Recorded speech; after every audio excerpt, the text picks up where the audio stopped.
I have officially finished my first class in Unity, and now it's time to get down to business. Let's talk about the goals for this month. I have a very strict deadline of when I want to release the demo to this game, and hopefully the first episode is going to be episodic, so, releasing episode 1, 2, 3, 4, 5, elevator pitch time. Let me introduce you to the Nexus Hotel. You've just been hired for a job you never applied for, only to find out it's a mysterious hotel where the guests pay in stories instead of cash. This hotel contains a multitude of universes, and each guest's room is its own world. The price to stay is to just give the hotel owner a piece of your story, just to fill their curiosity. Our story starts off pretty normal because our main character has no idea what he's getting into by accepting this job. The first floor seems pretty normal. I mean, the hotel in general seems pretty normal until you get to the second floor, that is. The reason that's strange in general is just because the building is so small, it shouldn't be possible to have a second floor. And that's where our core gameplay loop comes in. My goal for this first month was just to find out if what I wanted to do for this gameplay loop was even possible. But more important, even if it is possible, is it fun? No pretty scenes or props at this stage, just the building blocks. No pretty UI or anything at this time, just raw text on the screen and buttons. When I started this month, I made a quick list of all the things I thought I would need to create this first gameplay loop. There were obvious things like I would need an area for me to actually run around in. If I wanted to run around this level, I needed a first-person controller. I needed to have NPCs that could talk. When they did talk, I needed these NPCs to be able to give you a quest. I needed triggers for quests that didn't involve talking to an NPC, and I needed to figure out how to make cutscenes. And during those cutscenes, how do I take away control from the character so that they can't just walk off while an NPC is talking to them? There were things that weren't so obvious, like this quest is getting pretty long. It's easy when I need to make a change and start the game over in the beginning, but as the quest gets longer, how do I save this game so that every time I make a change, I don't have to start the quest from the start? I needed to be able to save my game so that I don't have to play every quest from the beginning. But how the hell do I do that? How do I save variables and track quest state? How do I make a journal that tracks quests? How the hell do I add a door? I don't know how to cut out shapes from these Pro Builder blocks. Okay, I have a door now, but how the hell do I open it? I've learned so much over the past 50-ish days of going through my classes and tutorials, but you don't realize just how much of a slice of a game it is you're making until you start to make your own game. So what did I do? I rolled up my sleeves and went to the asset store. I don't need to reinvent the wheel. I only have 6 months to make my goal. I guess you could say 5 now. Is that enough time? Most likely not. Is it enough time if I make every single asset and system from scratch? Absolutely not. The biggest system I needed more than anything was a dialogue system. So I searched for dialogue system, and wouldn't you know it, I found one called Dialogue System for Unity. I'm sure most of you have heard about this asset, but just in case you haven't, it checks off quite a few boxes on my list and a few that I didn't even know I needed. This asset not only lets you manage the conversations and how they work, they let you manage quests as well. It has its own save system, for example. It has dialogue triggers, and I can even trigger actions to happen when you go through the conversation, such as when I start a conversation, I can make it start playing music, and when that conversation is over, I can make the music end. Like this, for example.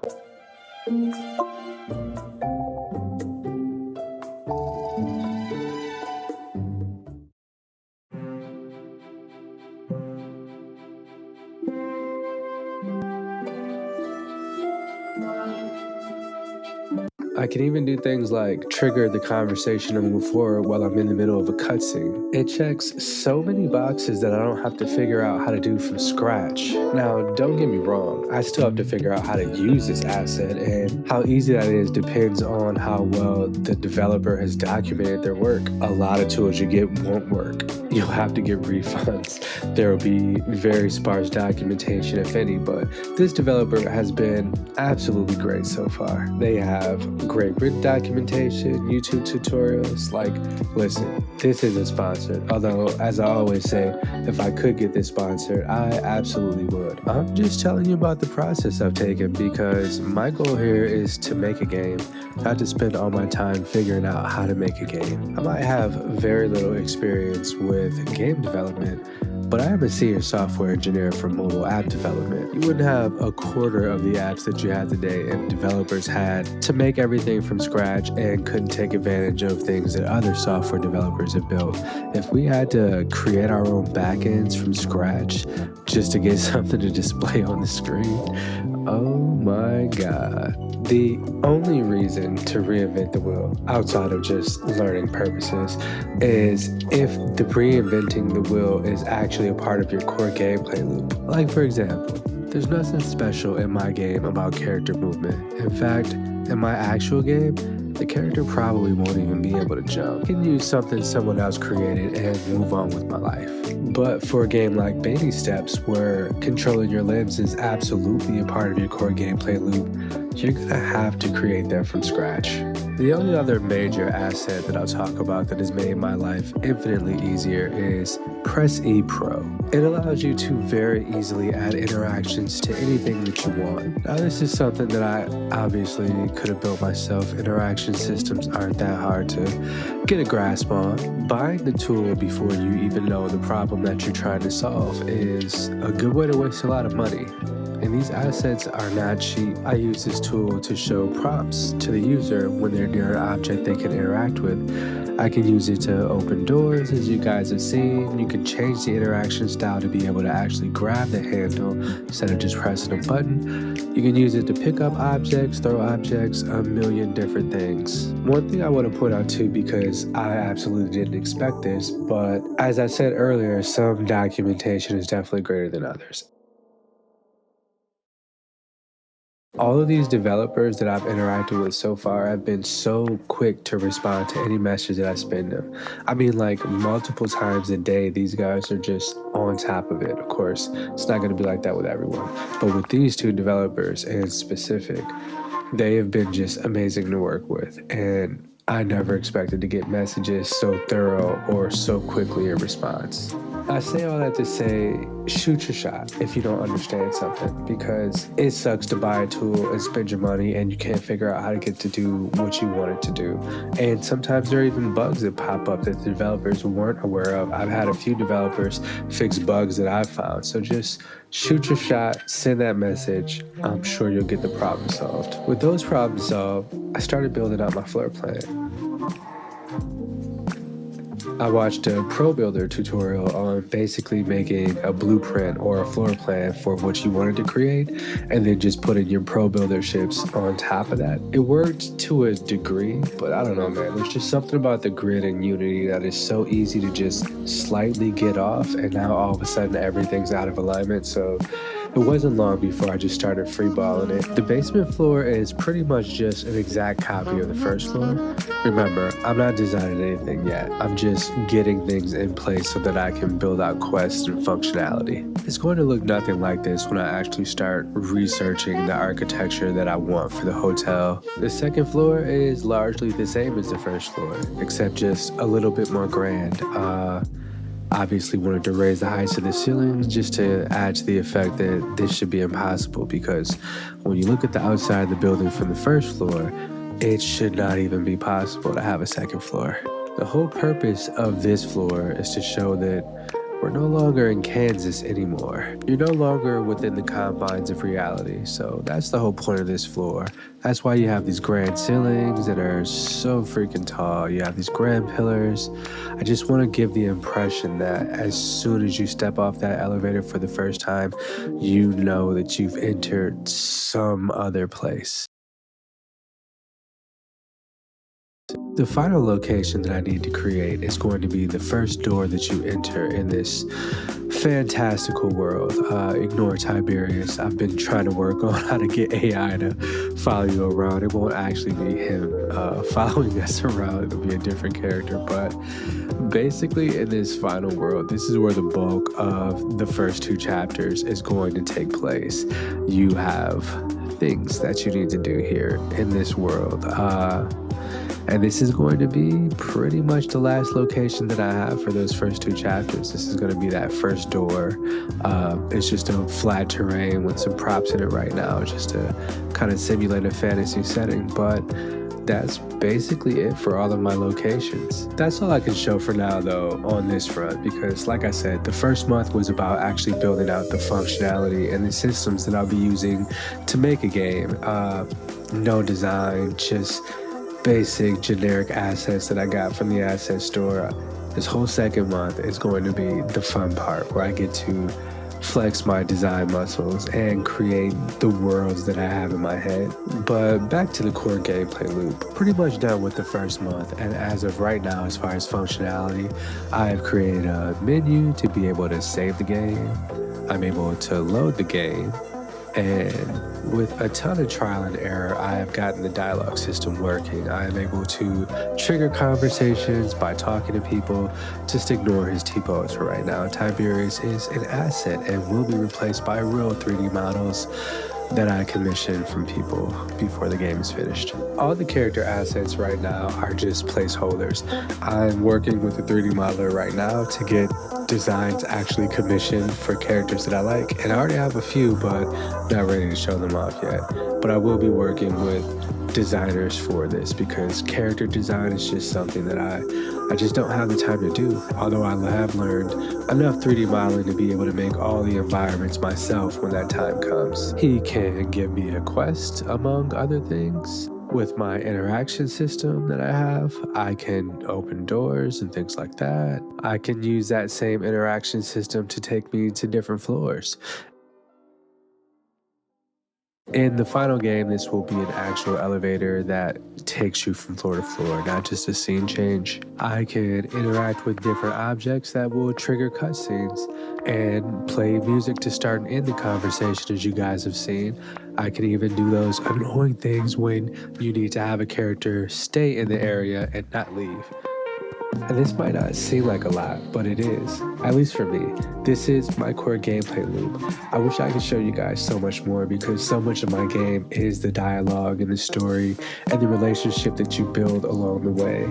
If I rinse and repeat this process enough, I will eventually have a full game. Of course, if I don't keep adding additional scope to my game. There are things that are going to be very key to have in my game for this game to actually work. I'm going to need voice acting for at least the main cast of my game, so I plan on hiring voice actors, which is going to be very expensive, but I just feel like for this game to work and have that emotional component to it, that is absolutely a must. I'm currently doing all the voice acting myself, just to get an idea of how to actually do this and how to add this to conversations, which the dialogue system does allow, which is great for me. And what I want the characters to sound like, I can show you guys an example, but it's pretty awful.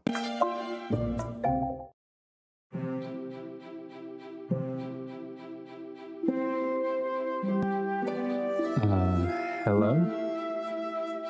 Is someone there? Are you the new guy? Yeah, I guess I am. You don't sound sure. Obviously, when I get real actors, I'm gonna have to lower the volume of the music as the dialogue plays, because that was like so overpowering. But it's just gonna be important for me to experiment as much as I can before I start spending this money, because I'm not made of money. I don't have so much of it to waste on voice acting, but it's so key to my game. Like, it's so important to me as a gamer as I know it is to other people, at least in this specific genre of like more storytelling type games, more visual novels. The next is that my dialogue evolves over time. That is just going to be so important and key to how things progress in this hotel. I absolutely love games like Trails in the Sky where the dialogue evolves over time as the world changes. I want this hotel to feel alive and responsive to everything that happens as you continue to play. Whenever anything happens in this game, I want the first thing you think is, I wonder what everybody else thinks about that. I wonder if this has changed the dialogue. I wonder if things are going to be different moving forward.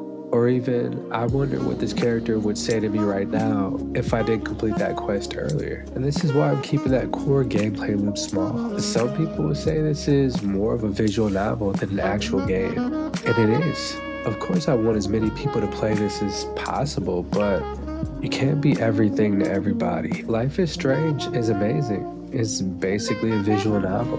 Yeah, there's other mechanics they could have added that would have made it maybe appeal to more people, but in doing so, they could have risked losing their core audience.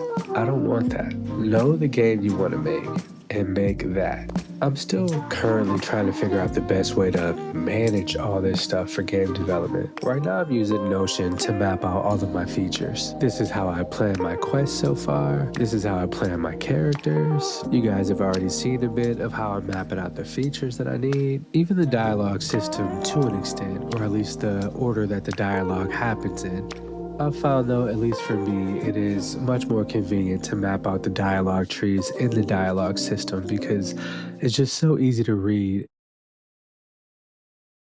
I still don't feel like I've found the groove though of the best way to manage these workflows and track progress and requirements. Game development feels just a little unorganized and unwieldy for me, at least compared to app development, where there's just a structure for everything. And I'm sure there is for game development as well that I just don't have enough experience to know yet. I would love to hear more about how you guys have managed this process for yourself if you've already released games. And also, if you haven't released any games, how are you guys navigating this challenging process and managing this for yourself? One of my favorite things about this entire process has been uploading videos every day of the progress that I'm making and talking to people who are also at this stage of their journey. What do you think of everything that you've heard so far? Does it sound interesting to you? If so, give me and my chunky boy a thumbs up. It helps so much of motivation for me seeing likes and comments that people are actually interested in the thing that I'm making, and also just